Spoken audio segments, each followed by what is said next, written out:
U.S. President Barack Obama has criticized American politicians for opposing the resettlement of Syrian refugees, saying their rhetoric is contrary to American values and could become a recruitment tool for the Islamic State militant group. Since the terrorist attacks in Paris, some Republican politicians have called for a halt to all resettlements of Syrian refugees, arguing those steps would prevent Syrian terrorists from carrying out similar attacks on the United States. Tuesday, U.S. House Speaker Paul Ryan called for a pause in the U.S. acceptance of Syrian refugees. Our nation has always been welcoming, but we cannot let terrorists take advantage of our compassion. This is a moment where it's better to be safe than to be sorry. So we think the prudent, the responsible things take a pause in this particular aspect of this refugee program in order to verify that terrorists are not trying to infiltrate the refugee population. Speaking to reporters Wednesday at the Asia-Pacific Economic Cooperation Summit in Manila, Obama said under the current U.S. process for vetting refugees, it already takes months for refugees to enter the country. He said to stop the process would amount to acting out of fear. We are not well served when, in response to a terrorist attack, we descend into fear and panic. We don't make good decisions if it's based on hysteria or an exaggeration of risks. The president had a strong reaction to suggestions the U.S. only allow in Christian refugees from Syria, saying it is offensive and contrary to American values.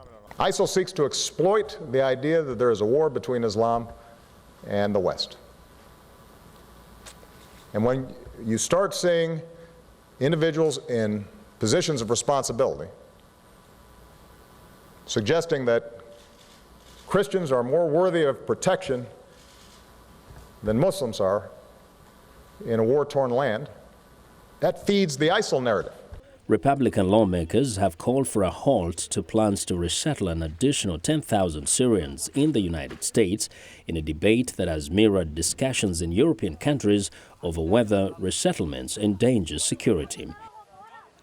Well, the United Nations has urged European countries not to react to Friday's attacks in Paris by rejecting or blaming refugees. For more of the plea for refugees, William Spindler, a spokesman for UNHCR, joins us live now via Skype from Geneva. Mr. Spindler, welcome to Africa 54. Thank you. Now, we have heard some voices here and there, but do you get the sense really that government could in some way refuse to take in refugees because of the events of Paris?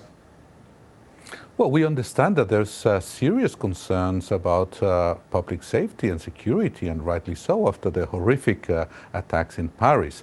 But we are of the opinion that the best way to avoid security problems is to, first of all, improve reception, registration and screening of the people who are arriving in Europe.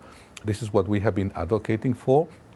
We need to have a process in which people who are arriving in Europe looking for protection, who are fleeing persecution, who are fleeing for their lives, who are in fact escaping in many cases the very people who committed the atrocities in Paris, find that protection in Europe, but through organized, safe, legal ways.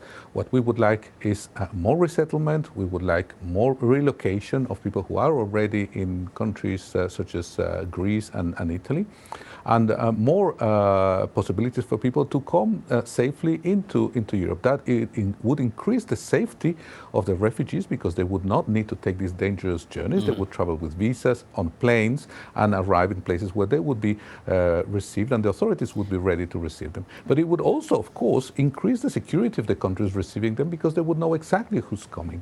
How much of a challenge is this to the UNHCR, being that you're the people who actually, in many cases, receive the refugees at first?